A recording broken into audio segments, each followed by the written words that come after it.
আরে পৃথিবীর মধ্যে মা যে কেমন জিনিস বারবার মনে পড়ে যায়। আমি যদি কোথাও মাহফিল করতে যাই, খোদাকে কসম করে বলি একদিন মাকে যা ঘুমানো অবস্থায় দেখি নাই, বাবারে যে ঘুমানো অবস্থায় দেখি নাই। ঘরের বিবিকে ডেকে উঠানো লাগে, দরজায় দাঁড়ায় ডাক দেয়া লাগে, বিবিরে ওঠো, মনির মা ওঠো। জনম দুঃখিনী মা ডাক দে বলে বৌমা ওঠো, অমুক আসছে, হুজুর আসছে। বাবাই বলে অমুক হুজুর আসছে।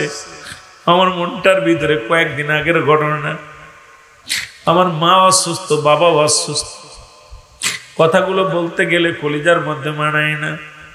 মা হঠাৎ করে পড়ে যে মাজার কোটি ভেঙে গেল, মাকে হাসপাতালে ভর্তি করলাম, ডাক্তার কবিরাজ দেখাইলাম, অপারেশন করে কৃত্রিম হাড় লাগাইলাম, কিন্তু মাকে রেখে মাহফিলে গেছি। দেখি রাত 2:10 বাজে বাড়িতে আসি, আমার মা দেখি তসবিহ হাতে করে বসে আছে। আমি জিগাই, মা গো তুমি ঘুমাও নাই?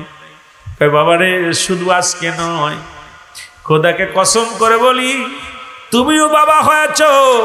সন্তান যদি ঘরের বাইরে যায়, কোন পিতা মাতা ঘুমাইতে পারে না। যদি মিথ্যা হয় আবার আল্লাহ আমারে গজব দিবে রে। 10 দিন 12 দিন পরে যদি বাড়ি যায়, 2 দিন পরে বাড়ি যায়, ঘরের বিবি ঘুমায় গেছে, ছেলে ঘুমায় গেছে, মা ঘুমায় না, বাবা ঘুমায় না। গাড়িটা দরজায় দাঁড়ানোর আগে আমার ড্রাইভারে জিগাইবেন, সহকারী মেহেদিরে জিগাইবেন। আর দৌড়ে আসে, ঘরের দরজা খুলে দেয় মা, দরজা খুলে দেয় বাবা। বাবা মা এত বড় নিয়ামত এই পৃথিবীর মধ্যে যাদের তুলনা হয় না রে আল্লাহ। তার এমন যারা পিতা মাতা হারাইল, রব্বুল আলামিন আব্বা মার কবরে আযাবগুলো মাফ করে দিও।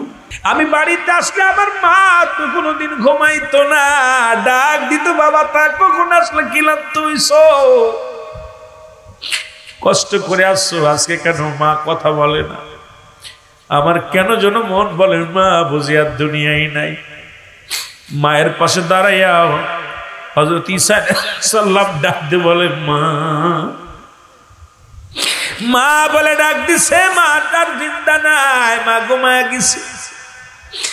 আর ডাক দিয়ে বলে রব্বে কারীম, তুমি আমার মাকে নিয়ে গেলা, আমার মা দুঃখিনী ফল খেতে চেয়েছিল, ফল আমি আনলাম, কিন্তু মাকে কেমনে খাইব? মা তো এখন নাই, জিন্দা নাই। আমার বাবারা, আমার বন্ধুরা, আমার এবার ঈসা আলাইহিস সালাম ডাক দিয়ে বলে আল্লাহ, আমি তো মরাটারে জিন্দা বানাইতে পারি, সেই ক্ষমতা দিছ। আমার মাকে একটু জাগাইতে চায়, আমার মার সঙ্গে আজরাইল কিরূপ ব্যবহার করছে একটু জানতে চায়। ঈসা আলাইহিস সালাম ডাক দিলেন, সঙ্গে সঙ্গে মা জিন্দা হয়ে গেছে। জোরে বলে মারহাবা, আর একটু জোরে বলো মারহাবা। মা জেগে গেছে, মা তাকে ফলের পাতিল হাতের মধ্যে ডাক দিয়ে কয় বাবা ফল দাও। ডাক দিয়ে বলে ঈসা নবী, মা আর দুনিয়ার ফল তোমার নসিবে নাই। মা গো, ও মা, এই দুনিয়ার ফল আর তুমি খাইতে পারবা না, তুমি এখন পরপারে চলে গেছো গো মা। আমি তোমার জাগাইলাম শুধু একটা কথা জানার জন্যে, তোমার সঙ্গে আজরাইল আলাইহিস সালাম কিরূপ ব্যবহার করছে জানতে চায়। ঈসা নবীর মা কয় ডাক দে বাবা ঈসা রে, পৃথিবীর মধ্যে তোরে আনতে যায়, দুনিয়ার মধ্যে যেদিন জন্মগ্রহণ করলি যত কষ্ট অনুভব হয় না, আমার মন বলে পৃথিবীর মধ্যে এত কষ্ট আমি কোনোদিন পাই নাই। আমার সমস্ত দেহখানা শুকায় গিয়েছিল, পিপাসায় কাতর হয়ে গেছিলাম রে। আমার মন বলে আমার দেহ থেকে যেন, বডি থেকে যেন চামড়াটা জোর করে কোনো ব্যক্তি ছিঁড়ে নিয়ে গেছে। এরে আজরাইল, আল্লাহ রাব্বুল আলামিন ডাকতে বলে আজরাইল যা যা দুরা যা, আমার নবীর জিগায়া, আরে আমার নবীরে বলে আয় তার মাল লাগে কিরূপ ব্যবহার হয়েছে জানায়। আজরাইল সাল্লাম হাজির হয়ে গেলেন। সালাম দে, আসসালামু আলাইকুম নবী ঈসা। ওয়ালাইকুম আসসালাম। আজরাইল রে, আগে জানতে চাই আমার মার রুহটা কেমনে বাইর করলাম। বলে হুজুর আপনি তো জানেন আমি এমন দানব, এই জমিনের মধ্যে থাকে আমার পা, আসমানে থাকে আমার মাথা মোবারক। তামাম পৃথিবীর পানি যদি আমার মাথায় ঢেলে দেওয়া হয় একটু পানি গড়ায় পড়বে না।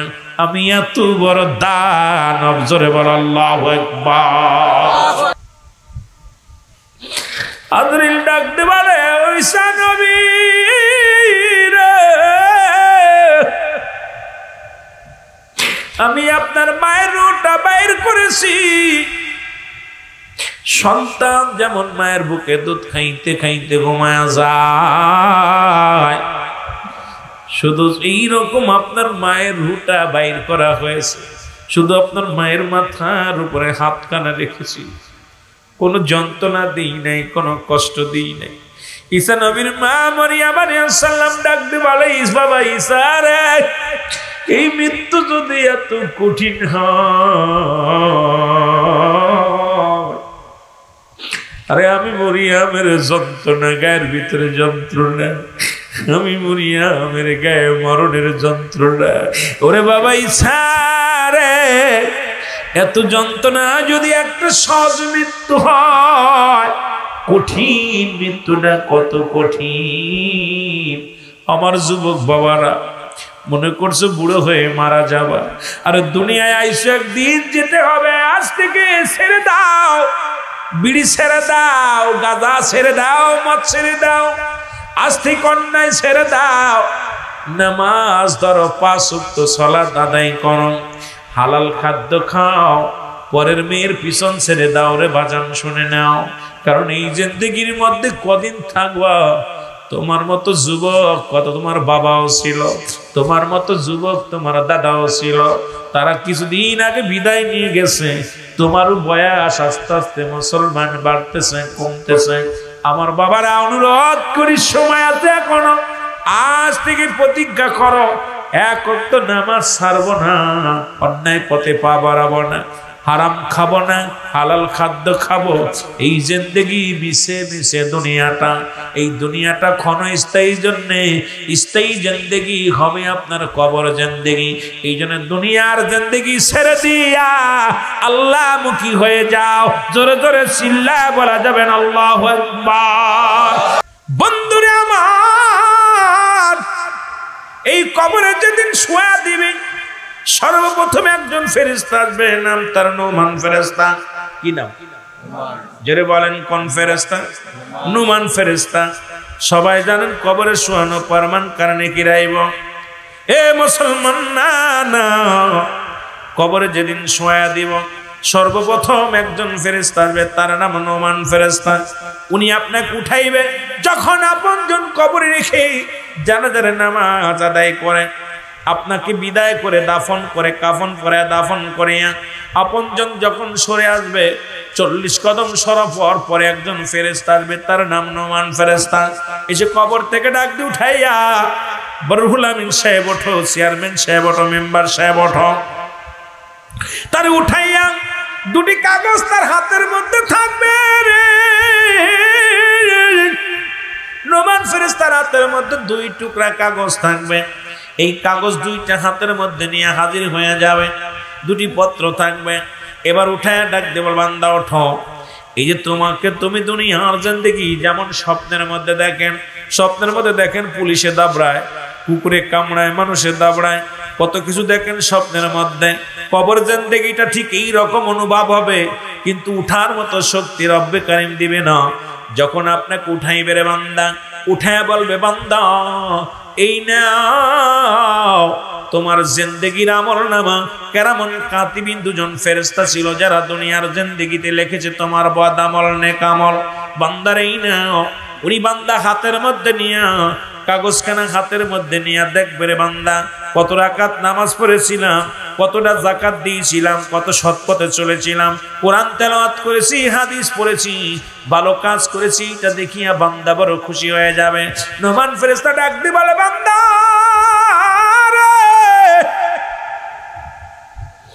এই নবাব আলী লেখো তাড়াতাড়ি লিখে দাও, কারণ প্রতিটা বান্দার আমলনামা যার আমলনামা তার লেখা লাগবে।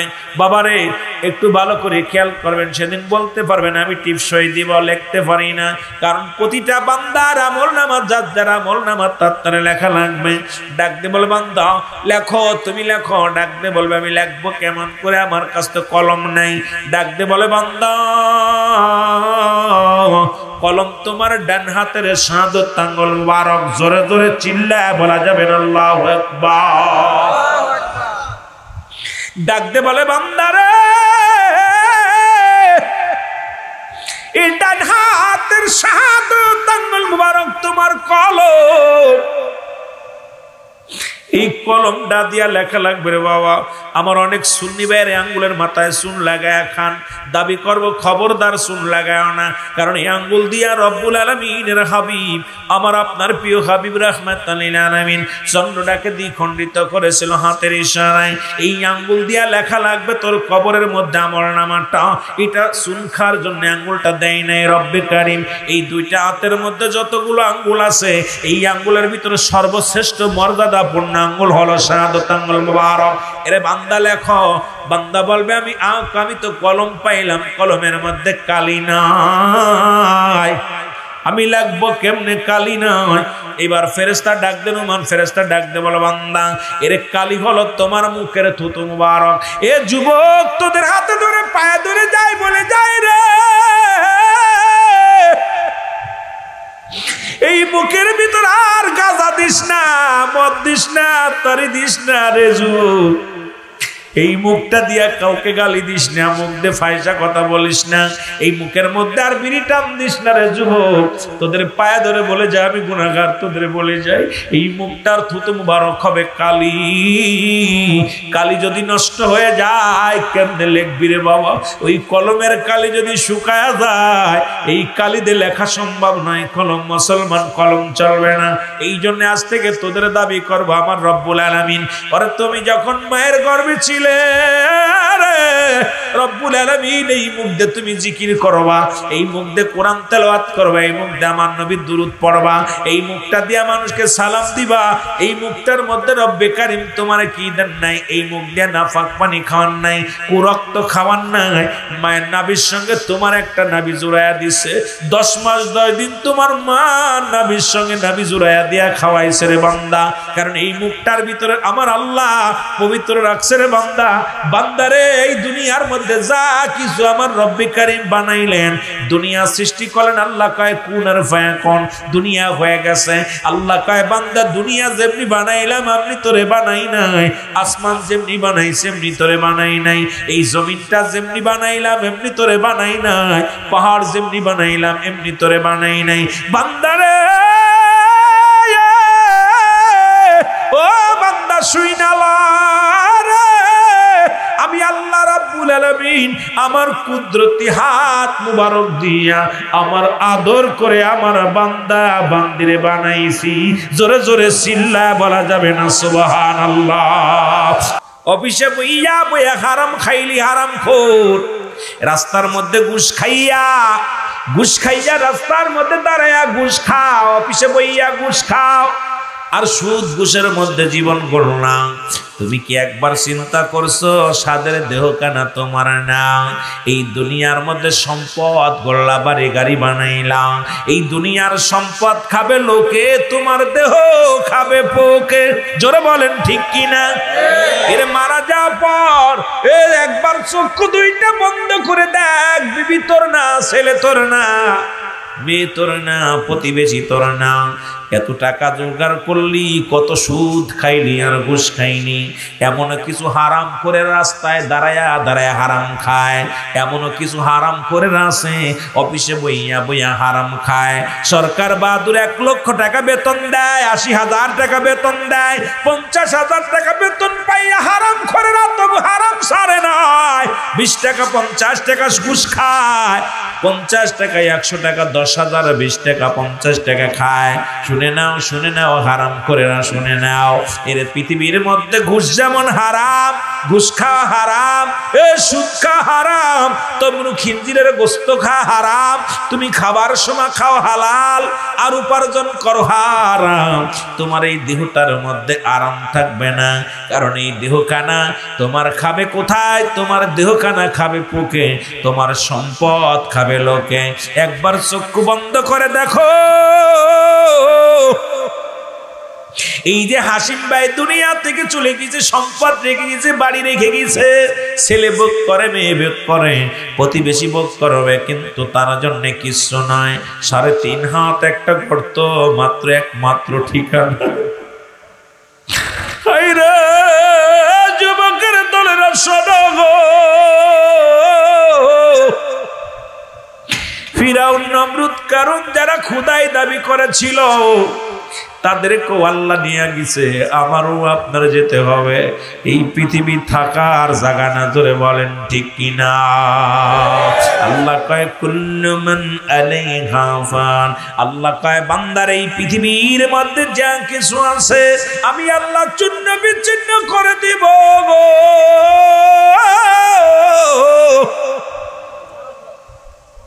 আজকে যে পরের জমি তুমি দখল করে নিলা, পরের সম্পদ লুটে নিলা, পরের তুমি ফাঁকি দিলা, আল্লাহ কয় বান্দা এই জমিনের মধ্যে যত সম্পদ আছে, এই দুনিয়ার মধ্যে যত জমি আছে, যত জায়গা আছে, শুনে নাও, পৃথিবীর মধ্যে 3 ভাগ পানি, 1 ভাগ হলো মাটি। এই মাটিগুলো আমি আল্লাহ পুড়ায়া তামা বানায়া দিব।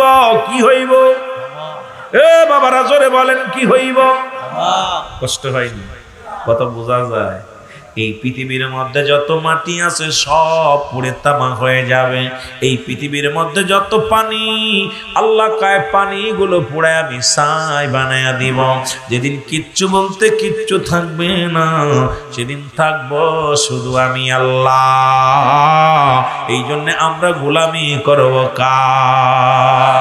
আর একটু জোরে জোরে চিল্লায়া বলেন কার? কথাগুলো বলতে গেলে বড় কষ্ট হয়। ঈসা ইবনে মরিয়ম আলাইহিস সালামের কাছে আজরাইল আলাইহিস সালাম হাজির হয়ে গেল। মরিয়ম ডাক দেখায়, বাবা ঈসা, ও আমার বাজান, আমি তোর মা, তোমারে বলি কিছু ফল এনে দাও, খাইতে মন চায়। ঈসা আলাইহিস সালাম ফল আনার জন্য রওনা হয়ে গেলেন। এদিকে আজরাইল আলাইহিস সালাম ঈসা নবীর মা মরিয়ম আলাইহিস সালামের কাছে হাজির হয়ে গেছে। সালাম দে, আসসালামু আলাইকুম মরিয়ম।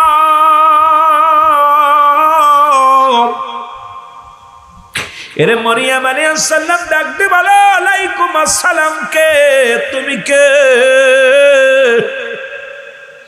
জীবনেও তো তোমার দেখি নাই, কোনদিন তো দেখি নাই। তোমার মতো তো নতুন মানুষ বুঝি মহল্লার মধ্যে প্রথম তুমি আগমন করেছ। আজরাইল কয়, মা মরিয়ম, আমি নতুন নয়, আমি নতুন আগমন করি নাই, আমি আল্লাহ রব্বুল আলামিনের ফেরেশতা, আমি মালাকুল মউত আজরাইল আলাইহিস সালাম। জোরে জোরে চিল্লায়া বলা যাবে না মারহাবা? আর একটু জোরে জোরে চিল্লায়া বলো আল্লাহু আকবার। মরিয়ম আলাইহিস সালাম ডাক দিয়ে কয়, আজরাইল, ও আজরাইল, তুমি কিসের জন্য আসছো জানতে চাই? মরিয়ম কয়, আজরাইল রে, তুমি কিসের জন্য আসছো জানতে চাই? আজরাইল কয়, মরিয়ম, আমি আজরাইলের দায়িত্ব মানুষের জান কবজ করা। ওরে মুসলমান শুনে নাও, সৃষ্টির লগ্ন থেকে যত মাখলুকাত দুনিয়ার মধ্যে আছে সবই আমার হুকুমে, আমার আল্লাহর হুকুম দিয়ে আমি আজরাইল নিয়ে যাই। ওই একমাত্র ইমানদারের রূহ বাইর করার জন্য জমিনের মধ্যে আগমন করি আমি আজরাইল আপনার কাছে আসছি। গমা আজরাইল ডাক দে কয়, মরিয়ম রে শোনো, রব্বুল আলামিন হুকুম দিছে তোমার নিয়ে যাওয়ার জন্য আমি আসছি, আপনাকে নিয়ে যাওয়ার জন্য। ও মুসলমান শুনে নাও, মরিয়ম আলাইহিস সালাম ডাক দিয়ে বলে,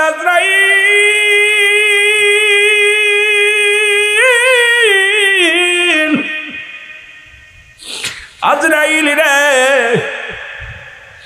একটু অপেক্ষা কর, একটু অপেক্ষা কর রে। এই দুনিয়ার মধ্যে আমার কলিজার টুকরা ঈসা রে, কত কষ্টে লালন পালন আমি তারে করেছি। আমার কলিজার টুকরা বাজারে গেছে ফল আনার জন্য।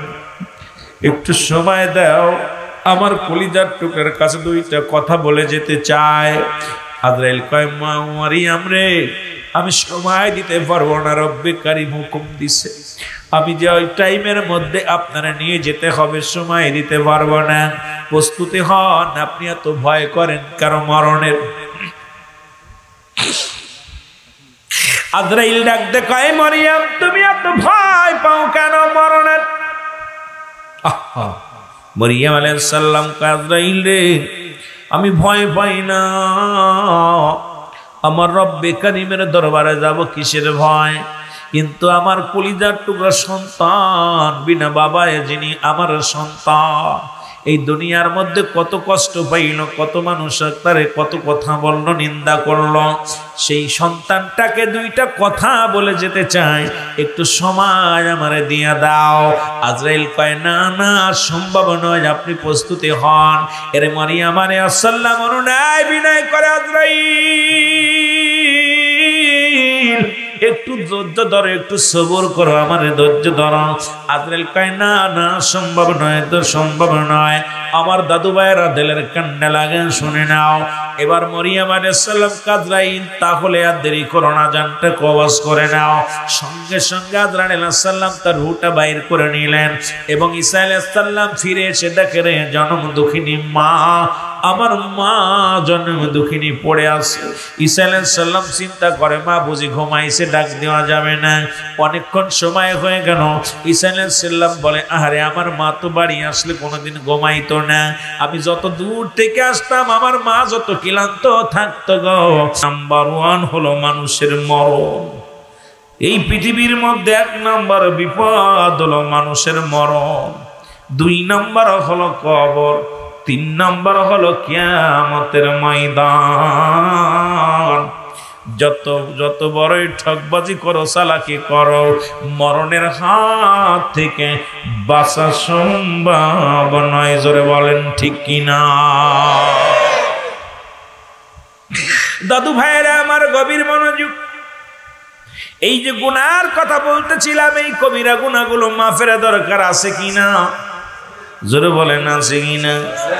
আল্লামা কুতুবী রাহমাতুল্লাহ বয়ান করে, দুনিয়ার মানুষ শোনো, কারণ এত গুনার কথা কইলাম, মাফের কথাটা বলার দরকার। আল্লামা কুতুবী রাহমাতুল্লাহ বয়ান করে, দুনিয়ার মানুষ শুনে না,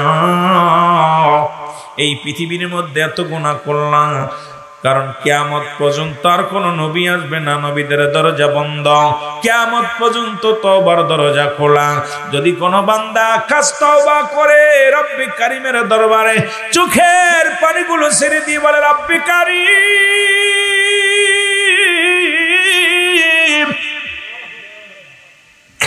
রব্বে কারীমের দরবারে জাহান্নামের ভয়ে, কবরের ভয়ে, মরণের ভয়ে যদি কোনো বান্দা খাস তওবা করিয়া 2টি হাত উঠায় দোয়া করে রব্বে কারীমের দরবারে, আমার আল্লাহ তাআলা ওই বান্দার জীবনের সব গুনাহ মাফ করে দিবে। জোরে বলেন মারহাবা। আর একটু জোরে জোরে চিল্লায় বলা যাবে না মারহাবা?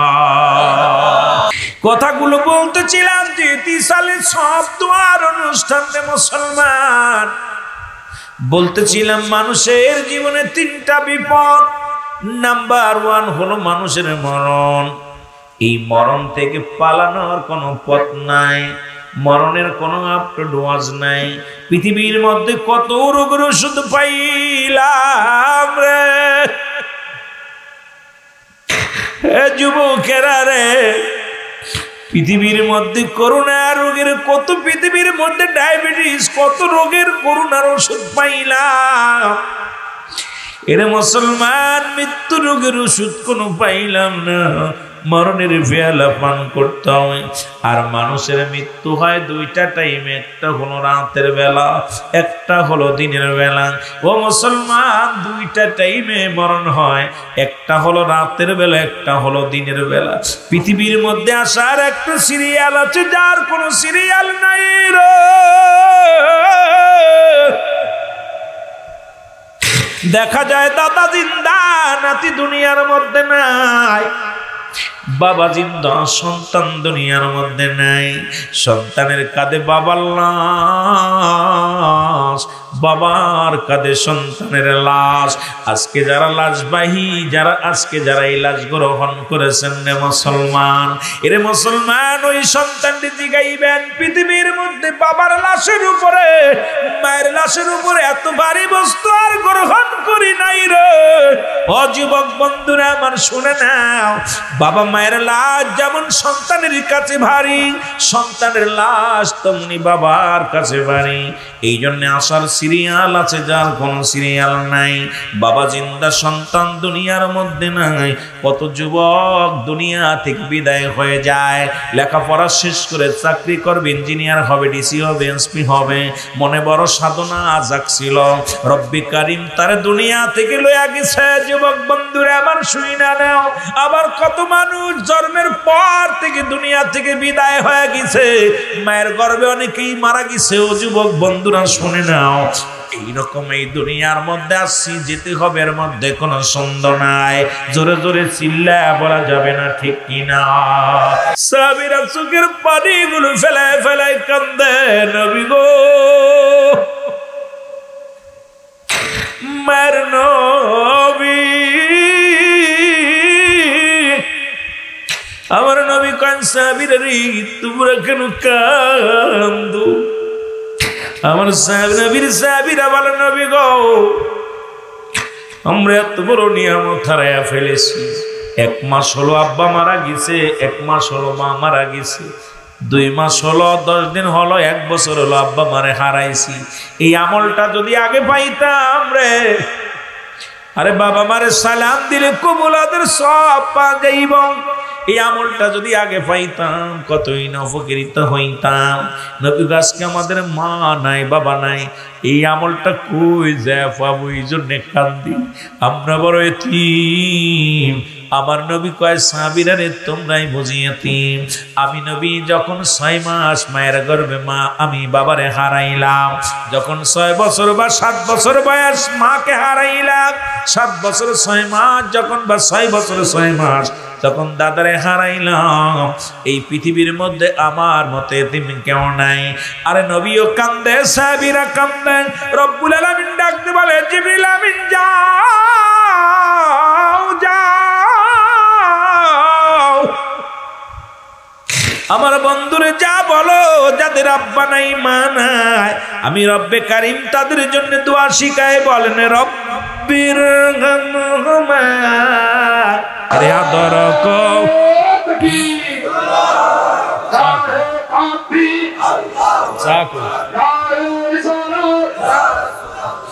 রিয়াদরকো রিয়ামানুশাল্লাহ বানায়া। বলেন, আদরকো রিয়ামানুশাল্লাহ বানায়া। এরে কেমনে দিবা জাহান্নামে ফেলিয়া? বলেন কেমনে, এর সাউন্ড বাড়ান, জাহান্নামে তুমি যদি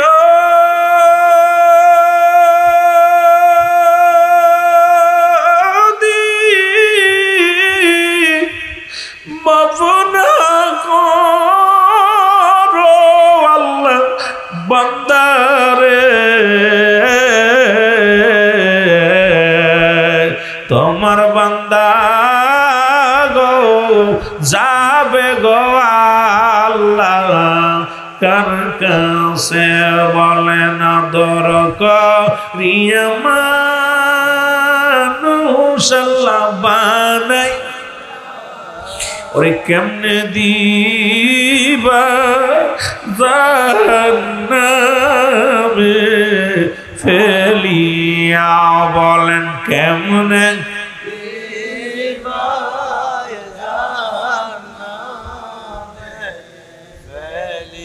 সকলে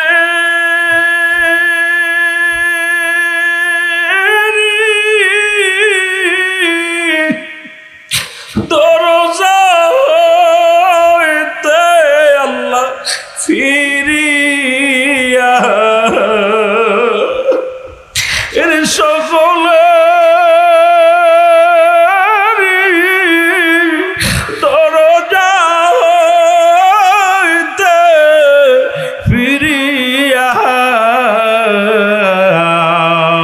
এই মাহফিলে কান্দি গাশেক বসিয়া বলেন দরকারিয়া মানুষ আল্লাহ বানাইয়া ওরে কেমনে দিবা জাহান্নামে ফেলিয়া বলেন কেমনে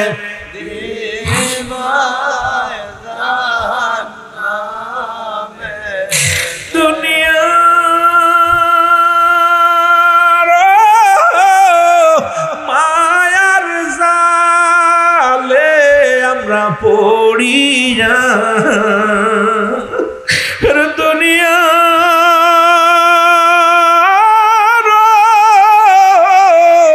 মায়ার জালে আল্লাহ পড়িয়া ওরে আল্লাহ নবী ইয়াদ গেলাম ভুলিয়া ওরে আল্লাহ নবীর ইয়াদ গেলাম ওরে পাখি যা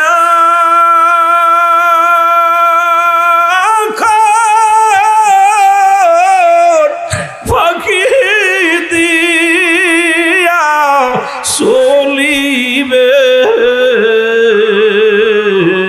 ওরে সোনার খাসা বিছানাতে রহিবে সাপে কাটবে গর্জন মারবে হায়রে হায় সাপে গর্জন মারবে হায়রে হায় প্রেমগুণ ঢালিয়া দিবেন কলি যায় ওরে আগুনের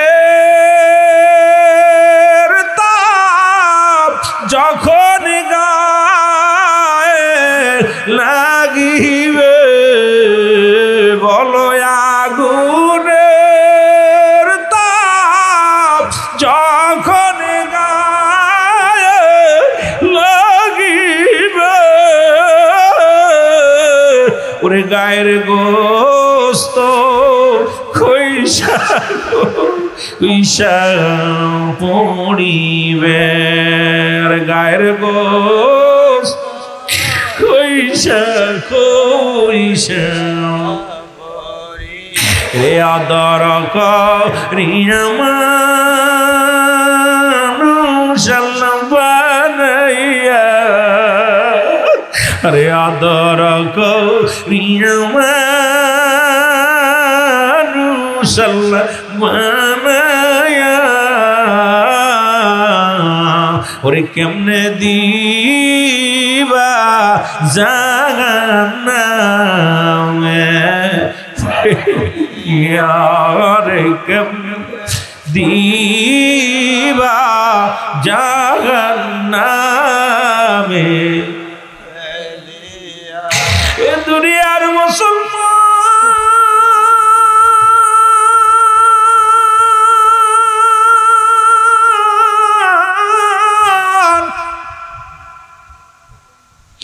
एरे मुसलमान नुमान फरिश्ता बोलबे बांदा बांदरी तुम्हार मुखे थुतु मुबारक होबे तुम्हार काली ए मुसलमान काली पाइबो बांदा लाखो बोले लिखबो केमन करे आमार काछे कोनो कागज নাই 3 টুকরা কাফনের কাপড় দেয়া হয় কবরে বাবারে মেয়েদেরকে দেয় 5 টুকরা আমাদের দেয় 3 টুকরা প্রথম কাপনের কাপড়খানা টান দিয়া খুলে নিবে ডাক দে বলে বান্দা এই নে তোমার কাগজ তোমার আমার কাফনের কাপড় হবে কাগজ। এত মস্তানি কিসের, এত বাহাদুরি কিসের রে বাবা? ওই কাপনের কাপড়ের মধ্যে বান্দা লেখা দিবে রে, সেকেন্ডের মধ্যে কম্পিউটারের মতো লেখা হয়ে যাবে। হাত থেকে ছিনিয়ে নিবে, আর একখানা কাপড় হাতের মধ্যে দিবে, বলে বান্দা লেখো, এবার তুমি লেখো। এবার তাকায় দেখবে কাগজের দিকে রে, ওই কাগজের মধ্যে কত রাকাত নামাজ ফাঁকি দিছিলাম, কত জায়গা কত মহিলার সঙ্গে অপকর্মে লিপ্ত হয়েছিলাম, কোন বেগানা নারীকে নিয়ে সার বাগানে ঘুরতে গিয়েছিলাম, কত বেগানা নারী নিয়ে রিসোর্টে গিয়েছিলাম, কত অন্যায় করেছি, নামাজ ছেড়ে দিছি, রোজা ছেড়ে দিছি। বান্দা এগুলো দেখিয়া চোখের পানি ছেড়ে কান্দার বলে, ফেরেশতা রে আমি এগুলো লিখতে পারবো না। এর নমান ফেরেশতা ডাকতে বলে, বান্দা তাড়াতাড়ি লেখ, দেরি হবে না। এক একটা বদামল লাগবে রে মুসলমান, একটা করে হাতুর দিয়ে বাড়ি মারবে, শত শত গজ মাটির নিচেই চলে যাবে। ওই কবর থেকে এত জোরে চিৎকার মারবে, আমার রাসূল বলেছে এই বান্দাগুলো এত জোরে চিৎকার মারবে, এই দুনিয়ার যদি কবরবাসীদের মুসলমান কবরের আযাব একমাত্র মানুষ এবং দানব বুঝতে পারে না। আপনার বাবা মার কবরে আযাব হয়, আপনি বুঝতে পারবেন আগামীকাল বাড়ি যাইয়া, আগামীকাল সকালবেলা বাড়ি যাইয়া আপনার আব্বা মার কবরের পাশে একটা গরু বানবেন, একটা ছাগল বানবেন, সুন্দর খাবার দিবেন, ভালো করে রশিদে বেঁধে রাখবেন, একটু আড়ালে দাঁড়াইয়া দেখবেন ওই গরুটা ঘাস খাবে আর টালুমালু তাকাইবে, রশি ছিঁড়াছিঁড়ি করবে, চোখ দিয়া দর করে পানি ছেড়ে দিবে। কবরে যা আযাব হয় একমাত্র মানব এবং দানব বুঝতে পারে না, সমস্ত প্রাণী বুঝতে পারবে। ওদিন ওই কবরের শিক্ষাঘাত নুমান ফেরেশতার হাতুরের বাড়ি এত জোরে হাঁকাইবে, এই দুনিয়ার মানুষ যদি আওয়াজটা শুনতে পারতো, এই দুনিয়ার মানুষগুলো সব হাটফেল করে মারা যেত। জোরে জোরে চিল্লায় বলা যাবে না আল্লাহু আকবার। একটু মহব্বতের সঙ্গে দুরূদ শরীফ পড়েন, আল্লাহুম্মা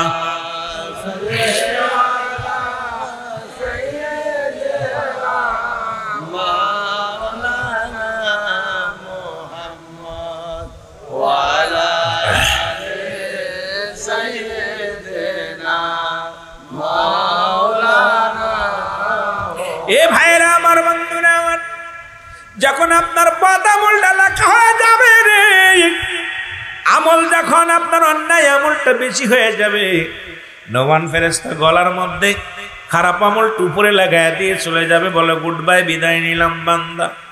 40 বছরের জিন্দেগি পাইয়া, 80 বছরের জিন্দেগি পাইয়া, 50 বছরের জিন্দেগি পাইয়া দুনিয়ার মধ্যে কত অন্যায় করেছো, গায়ের জোর পাইয়া কত মানুষকে ঠগাইছো, কত মানুষের মিথ্যা তহমাত দিছো, ক্ষমতার অপব্যবহার করছো। বান্দারে, ও বান্দা, একটু পরে তোমার কবরে আসবে মুনকার নেকির ফেরেশতা। যখন নুমান ফেরেশতা বিদায়ের পরে চলে আসবে মুনকার নেকির ফেরেশতা, আয়া দেখবে রে তোর আমল নামা রে। আমার আল্লাহ বলেন, ওদিন যাদের আমল গুলো, যেদিন ভালো আমল হবে, এদের জন্য আমি আল্লাহ রেখে দিলাম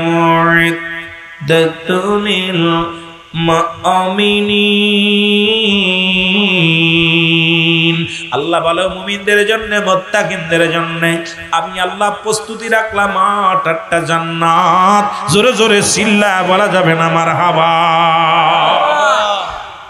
যারা ভালো আমলদারি হবে, ঈমানদার হবে, মুমিন হবে, এদের জন্য প্রস্তুতি করে রাখছে আমার আল্লাহ 8টা জান্নাত।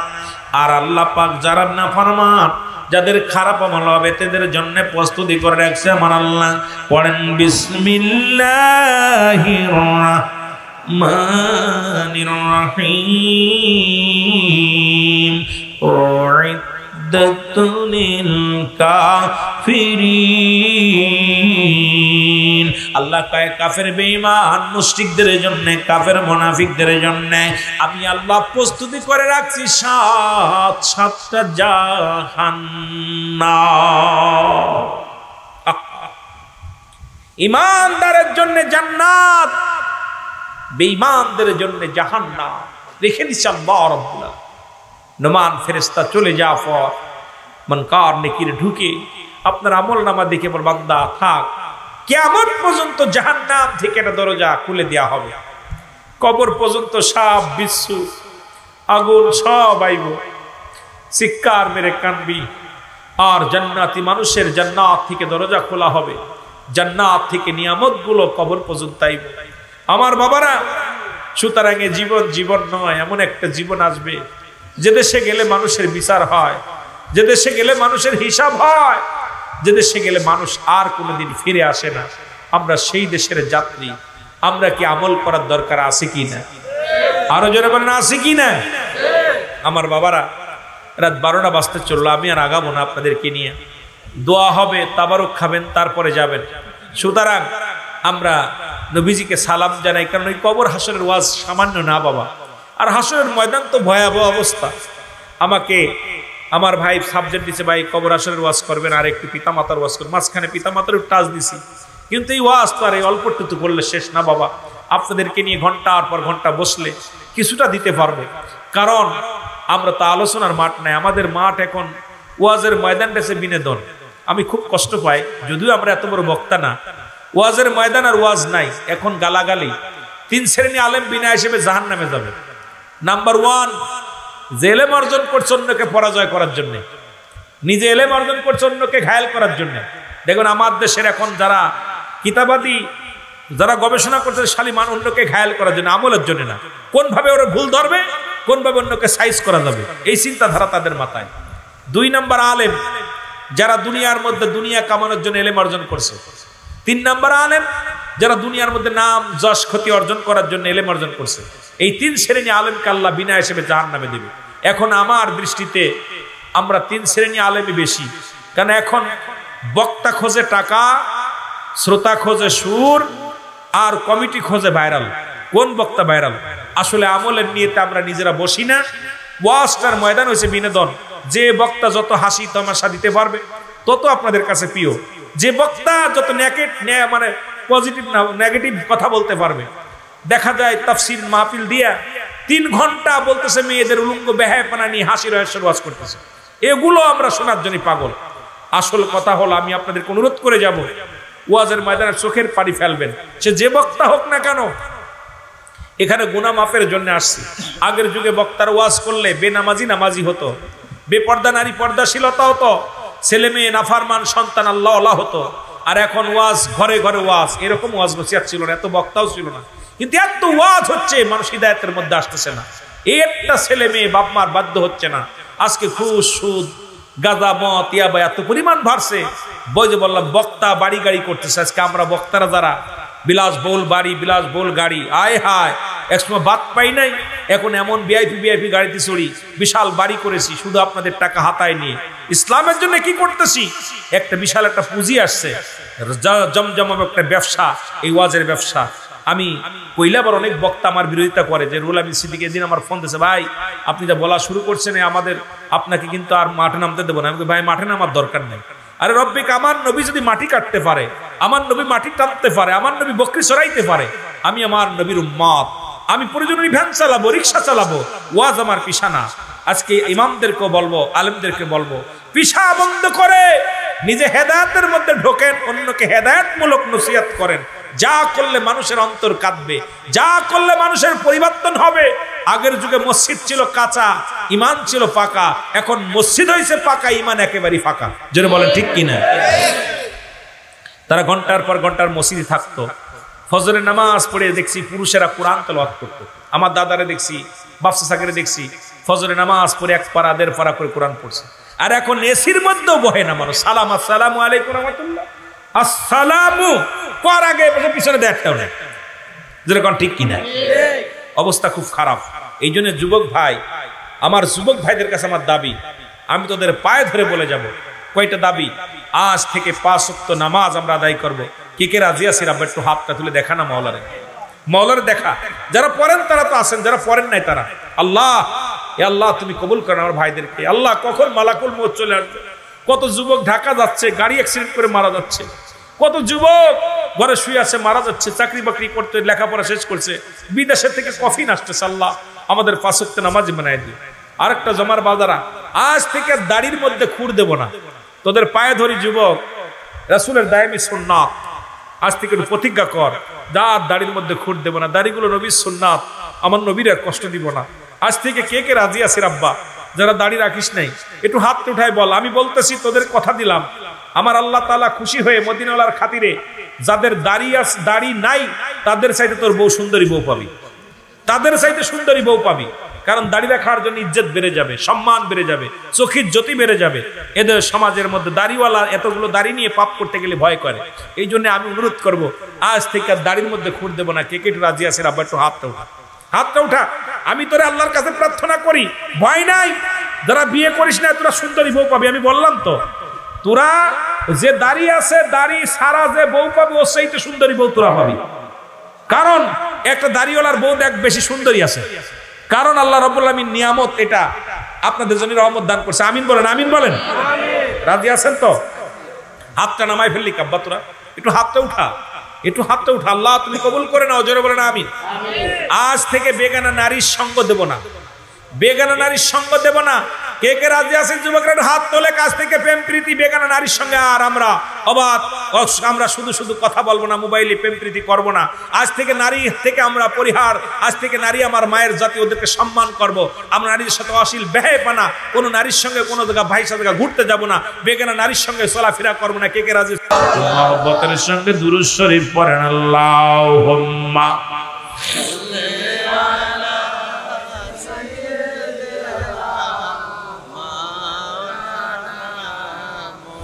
ওয়ালা আলি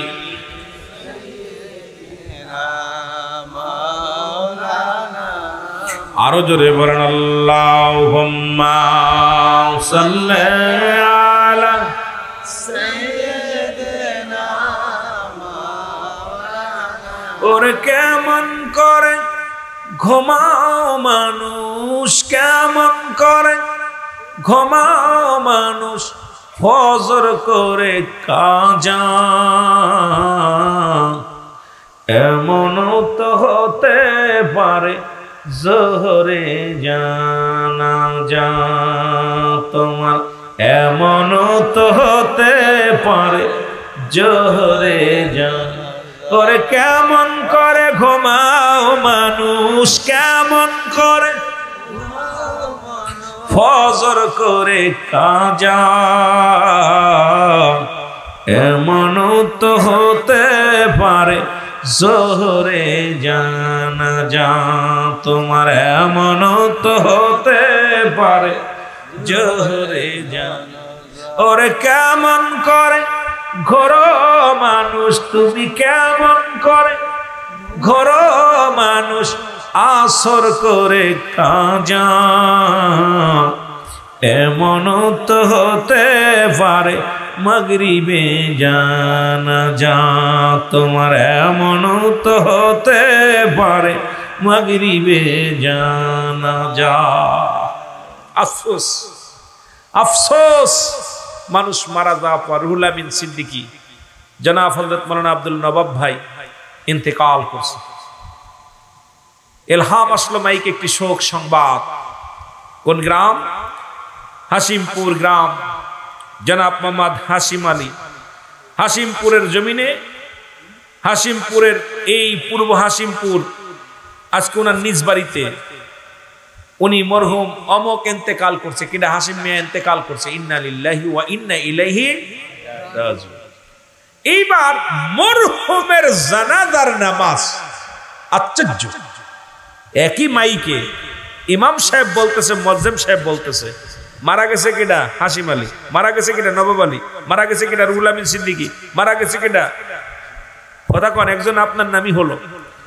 বললো মরহুমের জানাজার নামাজ আগামীকাল সকাল 10টায় হবে। এ ভাই, সিলেটের মানুষ, আপনারা জ্ঞানী মানুষ, কি আশ্চর্যজনক, মাইকের মধ্যে সেকেন্ডের মধ্যে মুসদ দিছে, একবার সেকেন্ডের মধ্যে এক প্যাচ মারে দিচ্ছে। কেন? আর আপনার নামটা বলতেছে না, বলতে জানাজা হবে কার? মরহুমের। বলবে রুহুল আমিনের জানাজা হবে, এই বলে, কথা কয় না।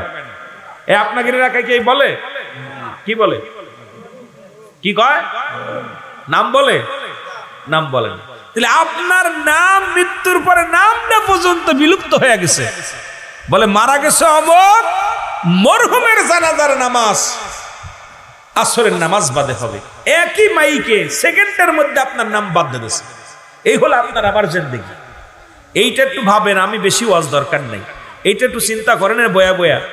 যাহারে মানুষ এত নাম যশ ক্ষতি, আপনাদের যে ই মন্ত্রী ছিল, খাদ্যমন্ত্রী ছিল, কত মন্ত্রী ছিল, আইরে বাবা রে বাবা, কত নাম, কিন্তু মৃত্যুর পরে সঙ্গে সঙ্গে হয়ে গেছে মরহুম। কি হয়ে গেছে? জোরে বলেন না, মরহুম মারহুমা। এই যে আমাদের মরহুম অমকের লাশ জানাজা হবে, এটা একটু বুকে হাত দিয়ে একবার চিন্তা করেন। সিদ্দিকী সাহেব কথাটা বললো, এই কথাটা হাকিকতটা। তা আমার আপনার নাম ঠিকানা যদি এই পর্যন্ত, এই হলো আমাদের অবস্থা। এইটার জন্য এত মস্তানি, আইরে মস্তানি, লুটতারাস, হিংসা, রেওয়া, অহংকার, মারামারি, হাঙ্গামা লাগানোর তালে আছে। আরে ভাই, আপনার আমার জিন্দেগি তো একেবারে বরবাদ। আমি আপনি যদি একটু বুঝতাম। আরে মুসা আলাইহিস সালামের জামানায় এক মহিলা বয়া বয়া কাঁদতেছে, হাওমাও করে কাঁদতেছে। তা কাঁদতেছে, মুসা আলাইহিস সালাম ওই পাশে যাইতেছে। মা তুমি কাঁদছো কেন? ও মা। তা বলছে বাবা কাঁদতেছি, আমার ছোট ছেলে মারা গেছে। কোন ছেলে মারা গেছে? কথা কয় না কেন? ছোট ছেলে মারা গেছে। বাবা মা গো, ছোট ছেলে মারা গেছে, ছেলের বয়স কত? 100 বছর। কয় বছর? 100 বছর। ছোট ছেলের বয়স কত? 100 বছর। তখন মা গো 100 বছর বয়স, তাও কাঁদছো? কয় বাবা রে, আমি ঠিক মতো কোলে ফিটে মানুষ করতে পারি নাই, আদর করতে পারি না, এই জন্যই কাঁদতেছি, আমার ছোট ছেলেটা মারা গেছে। মা গো তুমি বাড়ি যাও, তোমার দুনিয়া থেকে চলে যেতে বাড়ি যাও। কয় বাবা বাড়ি যাবো কেমনে করে, আমার তো বাড়ি নাই। কি নাই? গাছতলা বয়া কাঁদতেছে। কোনে? কথা বলেন না, গাছতলা। তা বলছে মা গো তুমি বাড়ি যাও। বলছে বাড়ি যাবো কই বাবা, আমার তো বাড়ি গদ্দর নাই, বাড়ি গদ্দর নাই, বাড়ি ঘর করি নাই, বাস পানে মাত্র 2 দিনের জন্য বাড়ি করবে। মার বয়স 500 বছর। কত বছর? আর ছেলের বয়স, ছোটটার বয়স আরো 2 আছে।